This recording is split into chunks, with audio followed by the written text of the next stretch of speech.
ఎలాంటి అపవిత్రమైన కార్యక్రమం వెంకటేశ్వర స్వామి సన్నిధిలో జరగకుండా, వారి ఆర్గనైజేషన్లు జరగకుండా కాపాడే బాధ్యత ట్రస్టీగా మనందరి బాధ్యత. వారసులుగా గౌరవించాల్సిన బాధ్యత ప్రజలందరిది. ఏ ఒక్క వ్యక్తి వచ్చి మనోభావాలు దెబ్బతీస్తానంటే కుదరదు. I'm very clear. నేను ఆ విషయం మనం కూడా చెప్పా, ఈరోజు కూడా చెప్తున్నా.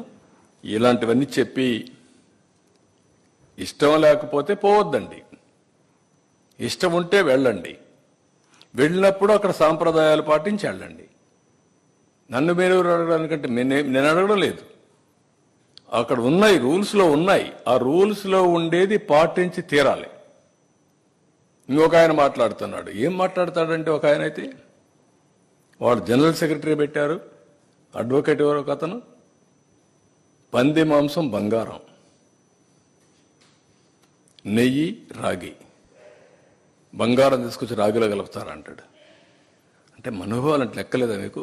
కనీసం మీరు కండెమ్ చేశారా? మాజీ ముఖ్యమంత్రి గారు, మీ పార్టీ జనరల్ సెక్రటరీ అవునా కాదా? మీ వాళ్ళు ఏమేమి మాట్లాడినా మేము భరించాలనా? మీకు బాధ్యత లేదా? మీకు ఆ విషయాలు నేను అడుగుతున్నా. ప్రజలను గుర్తించుకోమంటున్నా.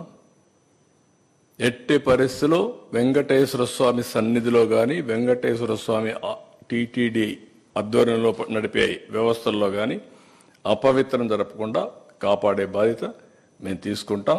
చాలా గట్టిగా ఉంటాం. దాంట్లో ఎక్కడా రాజీ లేదు.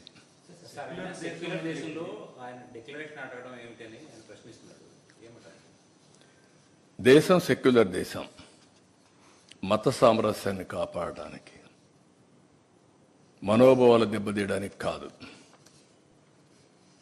నా ఇష్ట ప్రకారం వేరే మతాల్ని రెచ్చగొట్టడానికి కాదు. ఆయన కూడా గుర్తుపెట్టుకోవాల్సింది, అక్కడ టెంపుల్లో సాంప్రదాయాలు, నేను కూడా ఒక టెంపుల్కు పోయినప్పుడు హిందూ అయినా అక్కడ సాంప్రదాయాలు పాటించలేకపోతే నేను పోను. Be clear. కాబట్టి అక్కడ డిక్లరేషన్ ఉంది. ఉన్న డిక్లరేషన్ మీరు ఇవ్వకపోతే చిన్న చిన్న టెంపుల్స్ మీరు పోవచ్చు, అక్కడ డిక్లరేషన్ ఎవరు అడగరు. కానీ ఇక్కడ కొన్ని నిబంధనలు ఉన్నాయి. ఆ నిబంధనలు పాటించి తీరాలి, సాంప్రదాయాన్ని గౌరవించి తీరాలి. దానికి సెక్యులర్ దేశం అనే ఇది అక్కర్లా. అడ్డుకోరు. నువ్వు ముఖ్యమంత్రివి, అందుకే ఇన్ని అపచారాలు జరిగాయి. అవే పరాకాష్ఠకి వెళ్ళాయి. ముఖ్యమంత్రిగా ఉన్నప్పుడు నువ్వు చట్ట వ్యతిరేక కార్యక్రమం చేశానని చెప్పడం కూడా సిగ్గేయాలి కదా.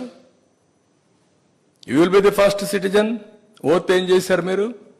చట్టాన్ని గౌరవిస్తామని ఓత్ చేసావా లేదా? రాజ్యాంగాన్ని ఉల్లంఘించమని చేసావా లేదా? ఇది చట్టం జరిగిందా లేదా? చట్టాన్ని ఉల్లంఘించారా లేదా?